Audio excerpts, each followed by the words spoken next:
নমস্কার বন্ধুরা, আমি কাবেরী রান্নাঘর থেকে বলছি। আজকে আমি আপনাদের জন্য আরেকটা রেসিপি নিয়ে এসেছি।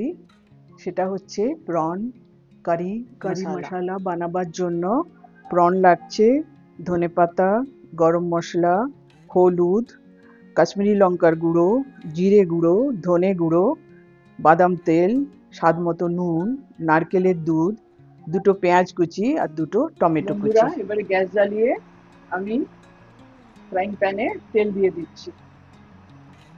বাদাম তেল দিয়েই আমি করছি। এবারে পেঁয়াজ চপ, যে পেঁয়াজ দুটো করে রেখেছিলাম ওটা আমি দিয়ে দিচ্ছি। এবারে এটাকে একটু বাদামি করে ভেজে নিতে হবে।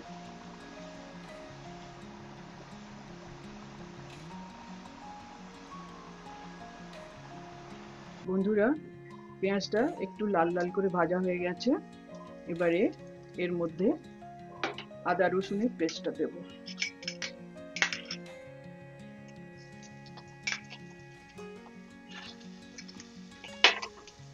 আদা রসুনের পেস্ট দিয়েও এটাকে সমানে ভাজতে হবে যতক্ষণ না আদা রসুনের কাঁচা গন্ধটা চলে যায়।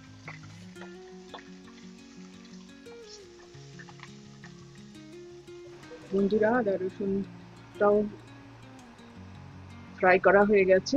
এবারে এর মধ্যে যে দুটো টমেটো চপ করে রেখেছিলাম সেটা দিয়ে দিচ্ছি, আর ওর সঙ্গে স্বাদ মতো নুনও দিয়ে দিচ্ছি যাতে টমেটোটা তাড়াতাড়ি গলে যায়।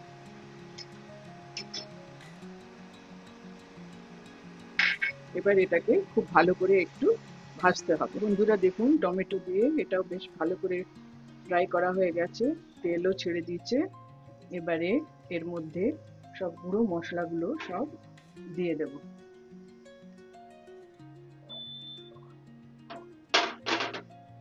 এটাকেও আবার এর সঙ্গে খুব ভালো করে ফ্রাই করতে হবে।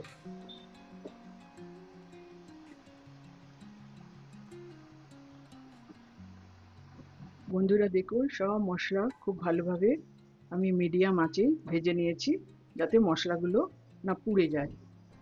এবারে চিংড়ি মাছটা দিয়ে দিচ্ছি। চিংড়ি মাছ দিয়েও খুব ভালো করে নাড়তে হবে, মেশাতে হবে সব মশলার সঙ্গে। বন্ধুরা দেখুন, মশলার সঙ্গে প্রনগুলোকে 3-4 মিনিটের মতো বেশ ভালো করে ফ্রাই করে নিয়েছি। এবারে এর মধ্যে 1 কাপ নারকেলের দুধ মিশিয়ে দিচ্ছি।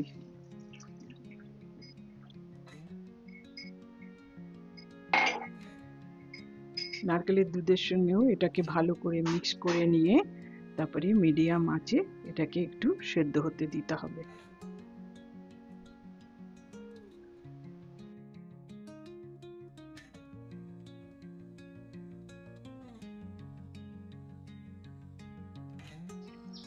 বন্ধুরা, আমার এই রান্নাটা কমপ্লিট হয়ে গেছে। আমি এবার এটা নামিয়ে নেব, একটু গরম মশলা আর ধনেপাতা ছিটিয়ে।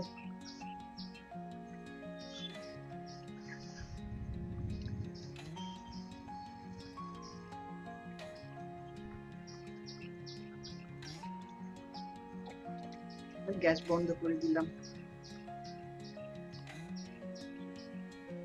আর একটু ধনেপাতা ছিটিয়ে দিচ্ছি।